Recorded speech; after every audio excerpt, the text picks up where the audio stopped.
இந்த வகுப்பை பத்தி சொல்லணும்னா இது எனக்கு ஒரு பிளெஸிங் தான் சொல்லணும். ஏன்னா லக்கி ஆப்பர்ச்சுனிட்டி. நீங்க எல்லாம் முன்னாடி ரிஜிஸ்டர் பண்ணியிருப்பீங்க.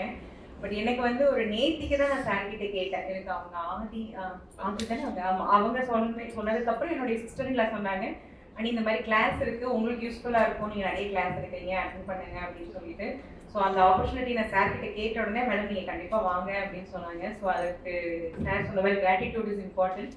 ஸோ ஆதி அவங்களுக்கும் என்னுடைய சிஸ்டர் எல்லாம் அஸ் வெல் அஸ் அக்செப்ட் பண்ணிக்கிட்டேன். சாருக்கும் என்னுடைய மனமார்ந்த நன்றி.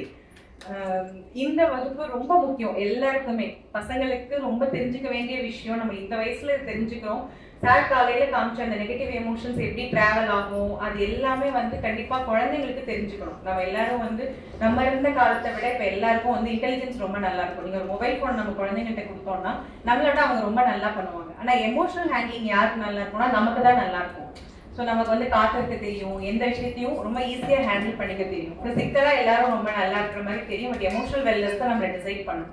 எத்தனையோ ஒரு சிறப்பு திறனோட இருப்பாங்க, ஆனால் அவங்க ரொம்ப நல்லா நிறைய அச்சீவ் பண்ணுவாங்க. ஆனால் ஐஐடியில் நம்ம பெரிய பெரிய இன்ஸ்டியூஷனில் படிப்பாங்க, ஒரு சின்ன ஏமாற்றம் கூட அவங்களுக்கு அது தவறான முடிவுகளுக்கு எடுக்க போயிடும்.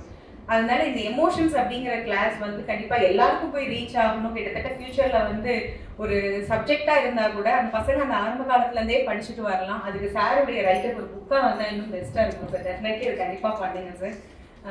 அண்ட் அதே போல் நான் அங்கே ஆரம்பிச்சிருக்கேன் தமிழோட மேகசினில் சாருடைய ஆர்டிக்கிளும் வருது. ஸோ அதற்கும் என்னுடைய மனமார்ந்த நன்றி.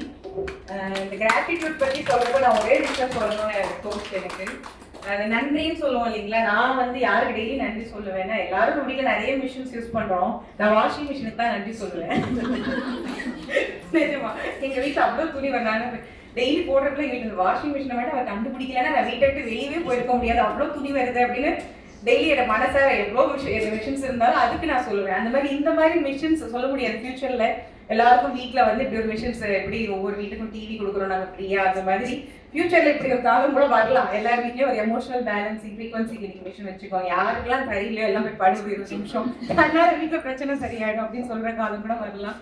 ஸோ அந்த மாதிரி எல்லாருக்குமே உணவும் சரியாக இருந்தாலே நம்முடைய வாழ்க்கை வந்து ரொம்ப சீராக இருக்கும்.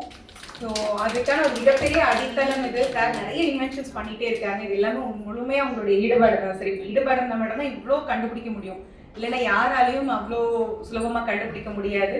ஸோ அது பின்னாடி தத்தனை அவருடைய குழு நண்பர்கள் அனைவருக்கும் என்னுடைய மனமார்ந்த நன்றி சார். ரொம்ப நன்றி சார்.